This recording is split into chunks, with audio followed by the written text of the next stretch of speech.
What's up, guys? My name is Lucas and welcome to Terracotta Aquarium. Today I'm going to be telling you about the tank that I have set up in my living room, also known as CORY Mountain. I'm going to tell you about the inhabitants, about the plants, about how it's doing so far, and about one major problem that I have with the tank. Stay tuned.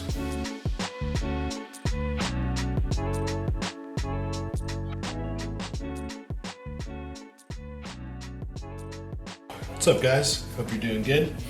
Today I just wanted to talk to you about the fish tank that's set up in my living room. So this is the second tank that I've ever done. Most of this community started in the first fish tank I did, which I broke down to set up this one. So I'll talk about the inhabitants first. We've got 11 pork chop rasporas. Technically, 2 or 3 of them are threadfin rasporas, but they live together pretty well. There's a little shoal here, spend most of their time in the foreground and a little bit over here. There are 2 honey gouramis, which are named Clementine and Marmalade. There's a nice little spot they like to hang out in underneath all of the floating plants here. They don't like a whole lot of flow, and the outlet for the filter is coming sort of across the tank this way. So you can see them, they will come this way, but they kind of stop about here, say, oh, we don't like the flow, we're gonna hang out over here. Hi guys.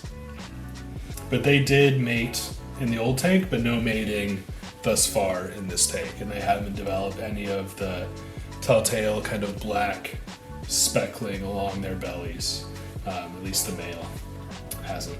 But anyway, there's also 5 stir-by cories. You might be able to see there's one down here, there's a couple over here.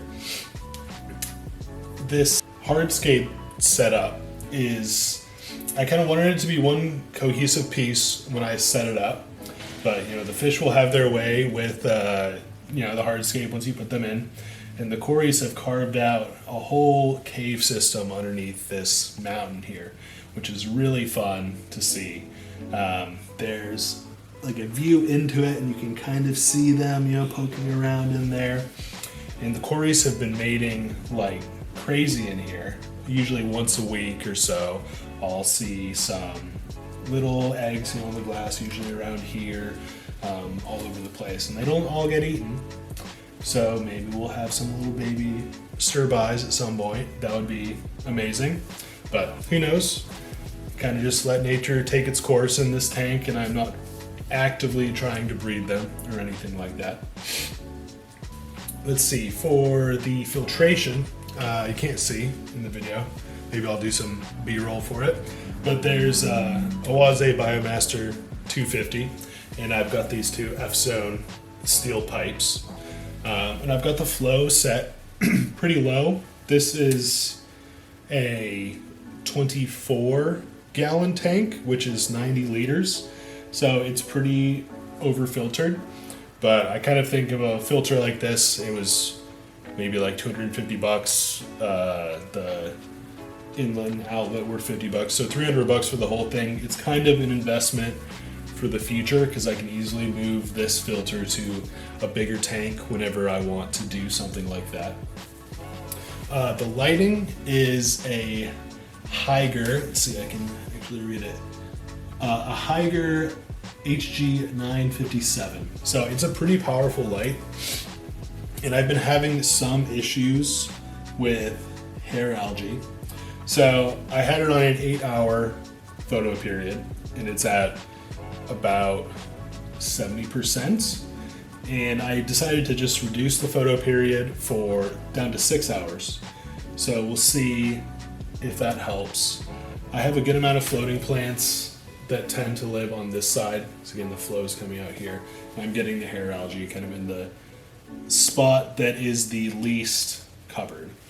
So I'm dialing back the fertilizer a little bit, letting the floating plants do their thing a little bit more. I don't want to be too heavy-handed in trying to get the algae out. So there's a really good balance in this aquarium overall. There are a few mistakes I made in setting this up. And I'll tell you about those. Maybe you can learn from them like I have. I really love this aquarium, but there is a little bit of a concern in the back of my mind that I might have to kind of take everything out and redo the substrate. So you can see here, I've got basically some coarse gravel at the bottom that is mixed with crushed coral. And I did this because the water where I live is very soft. And initially, in my first tank, I had 7 guppies that I'd been struggling with. We had like a few issues with columnaris in the guppies, and I just couldn't really figure it out, but we kept having losses, which was really sad. It was our first tank. We had just set it up. This is a project I started with my girlfriend, and it was really sad. We kept losing the guppies, and I figured out through talking with people locally who are into the hobby that we have very soft water. Guppies don't do as well in soft water. So that's why I added this crushed coral. So we've got the crushed coral. There is a layer of aqua soil in the whole thing, and then this big capping of sand. And long story short, I added too much crushed coral. So the water is very hard, whenever I test it. And the pH it's like 7.6-ish. Sometimes it gets up to 7.8. And so the pH is not as stable as I want it to be. And if I don't do a water change at least like every 2 weeks, that pH keeps creeping up and the hardness gets like pretty serious. And you can actually see if I don't do a water change in a couple weeks, bubbles will start forming on the top just because the mineral content on the water, I think, messes with the, I want to say viscosity, but I'm not a scientist, and this has been a learning project for me. So maybe in the comments if you have any thoughts about water hardness, crushed coral. I think this is aragonite specifically. Maybe you can give some insight to me because it's still something I'm learning. So that's my one problem with this tank, is that I want to set things up so that ideally I never have to do a water change, because in my experience, fish like consistent water parameters. And the only reason I would really need to do a water change is to get rid of nitrates. And there's a ton of plants in here. This pothos at the top is going absolutely crazy. There is a whole root system that goes all the way down and is into the substrate, and it is just sucking nitrates out of the water. So theoretically, I would never have to do a water change, because the parameters are always perfect aside from the pH and hardness, as I described. So that's my one problem. Let me know if you have any suggestions. But speaking of the pothos, I am so stoked about the pothos here, because it started as just 4 cuttings of golden pothos from one of my girlfriend's plants. And yeah, I put them in. It was just 4 big leaves, and now, let's see, 4, 5, 6, 7, 8, 9. It's got 9 leaves now, and 2 more are unfurling. And as I said, it's a massive root system, and you can really see if you go around to the back of the tank. But even in the front here, you can see roots coming down. There's some big roots coming down the back that I just pushed into the soil a little bit because they were kind of getting blown around the front. But it is doing absolute wonders for this tank. The plants in general, it's always a little bit of testing when you put plants into your aquarium based on the water. So, when I go to the plant store, or the fish store, I try to pick out things that look healthy growing in the water there.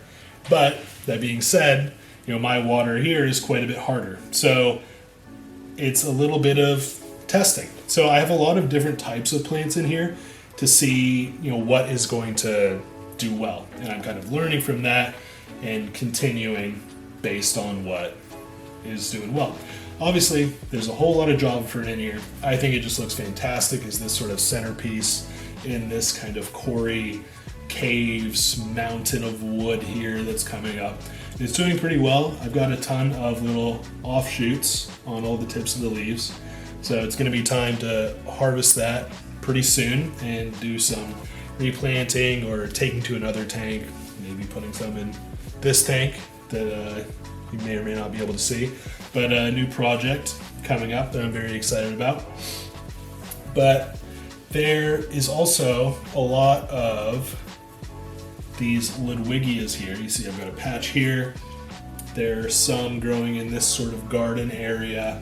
They're doing pretty well. I've been trimming and replanting, got new growth wherever I've trimmed, even multiple stems coming off of these two here. And I took the tops of these, planted a few here. There's some kind of planted in the back there that I took the tops off, and they're doing absolutely fantastically. One of the best plants, well, there's lots of stuff that's growing well, and there's only a couple things that aren't, but is this Bacopa, which you can see back here. It's really interesting. I took the tops off and did a little bit of replanting in this area. I even bought a little bit more Bacopa, and it's doing the same thing that this Ludwigia is doing, and is sort of sprouted off to the side, is going in like a different direction. It's very cool. And I've got this big plant here. This is the newest one. This is Vallis. Yeah, it's like Vallis spiralis, something like that. But seems to be doing pretty well so far. I've got like a little bit of melts. I've been trimming off the leaves that are getting hair algae, and that goes for anything in the aquarium. That's sort of how I do the plant maintenance, is I'll come in and snip off leaves that have hair algae, that kind of thing. Try to get as much of it out as I can. We're sort of in that phase. And there's these little pops of red, which I can't remember the name of the plant, but it has been struggling. But I've taken some cuttings from what was struggling and replanted, and I think it might come back, and I really hope it does, because I think little pops of red in here are just going to be absolutely beautiful. The plant that's actually doing the best is this grass here that's growing, and correct me if I'm wrong, I think this is dwarf sage.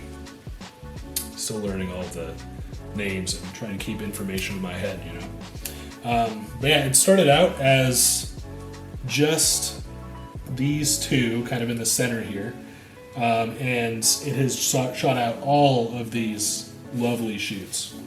And I've been trimming leaves that get the hair algae on it, but it is just going crazy.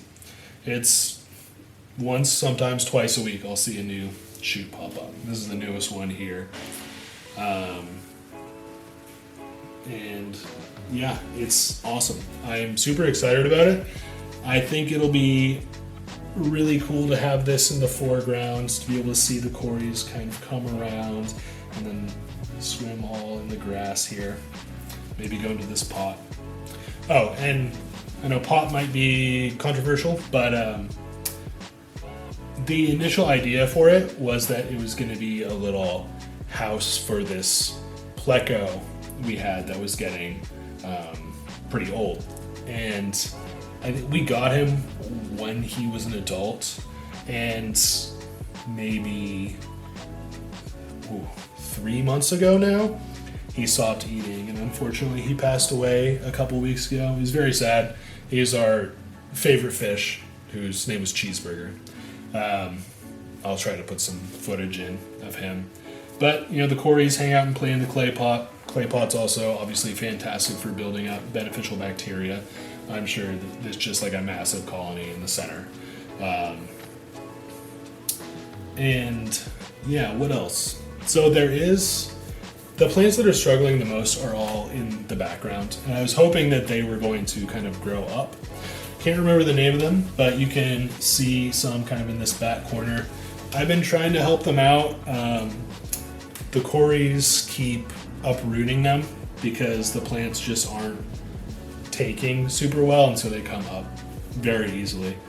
But I mean, they're beautiful. They've got these big, broad leaves. I couldn't tell you the name of them. I bought them a while ago. I guess I should tell you how old this tank is too. This is going on 3 months, I think. Yeah. I mean, time flies with aquariums. It's kind of crazy. But yeah, I'm super happy with it. Aside from that slight problem, I'm hoping to not have to take out the substrate and redo it, because I don't like doing water changes with this tank too. I do it like super slowly because I don't want to cause a big swing in the pH, because number one thing fish hate is parameters that are not consistent, and everything is consistent except for that pH. But I'm really happy with what's going on in here. All the fish are super healthy. Everyone is having a good time. There's places for everyone to spend their time. Great little habitat in here for the CORYs. Plenty of places for the gouramis to hide. And then the pork chops just have their area over here. Sometimes they'll hang out over here, but they just love this little area, kind of like right beneath the flow, out in the open. Yeah, it makes me super happy to watch them. It's really rewarding to know that you've given them a place that feels comfortable and safe for them, and enriches their lives. So, yeah, I guess overall that is my goal in fish keeping. Is the hobby for me kind of started out as creating a beautiful, natural, like bringing the outdoors and the natural world into the home, and creating and benefiting from like the zen that comes along with that. But yeah, and then it becomes more and more like about the fish. Thank you so much for watching. Let me know what you think. Let me know if you have any advice for the problems with the substrate, and tell me about any experiences you've had that are similar. Awesome. Thanks, guys.